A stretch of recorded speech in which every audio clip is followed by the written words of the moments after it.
if you want to clone an app on Google Pixel 10 Pro XL, then unfortunately there is no dedicated feature or option or setting that would allow you to just simply create a second version of the same app.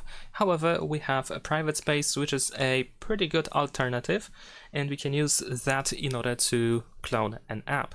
So, in order to duplicate something, let's say I want to duplicate WhatsApp, what I can do is I can tap on the search bar at the top of the app drawer, and we can type Private Space in order to set it up. So let's proceed. We're gonna press Set Up, and we will be asked to sign into a Google account, and that is because Private Space has separated Play Store, which is still the same, just like a normal Play Store, but everything that we install inside the Private Space is completely separated from everything that we have outside of it. So this also means that you cannot really move an app into the Private Space, but you have to install it inside the Private Space from scratch. I mean, yeah, from the Play Store, generally speaking. So let me quickly sign into the Google account. In here, we can choose if we will be using this device, and then we're gonna go and press next, and then we need to agree to Google Terms of Service.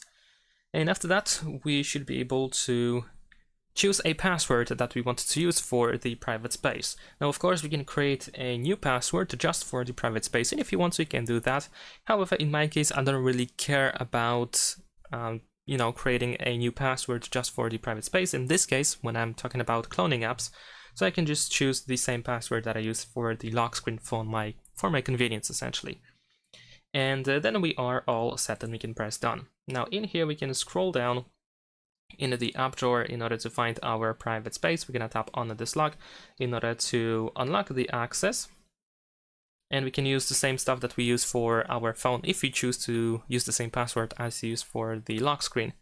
And there we go, we have our Private Space. And if I tap on Install, I will actually open the Play Store. And let me actually go back for a second, because as you notice, of course, I have WhatsApp outside of the Private Space, but not inside of it. And like I said, there is no way to move the app into the Private Space. We have to install it again. So if I go to search, and I'm gonna start searching for WhatsApp, you will see that I actually do have the option to install it. So now, after installing the app, it is now in the Private Space. And whatever I do with this app inside the Private Space, it is completely separated from everything that I have done in this app. So I can use a different account, I can store different data, and that works for every app that we have over here. Even if you decide to uninstall the app from the Private Space, if you still have the app outside of it, then you won't do anything with the app outside of it. You will just uninstall the app from the Private Space, and that's it. So I hope that is clear. And yeah, if you want to lock the Private Space, we can easily do that. We can also use settings. If you unlock the access, then over here right next to the lock button, we have this setting icon. It allows you to, for example, hide the Private Space or change the password if you decide to do so. Thanks for watching, leave a like and subscribe.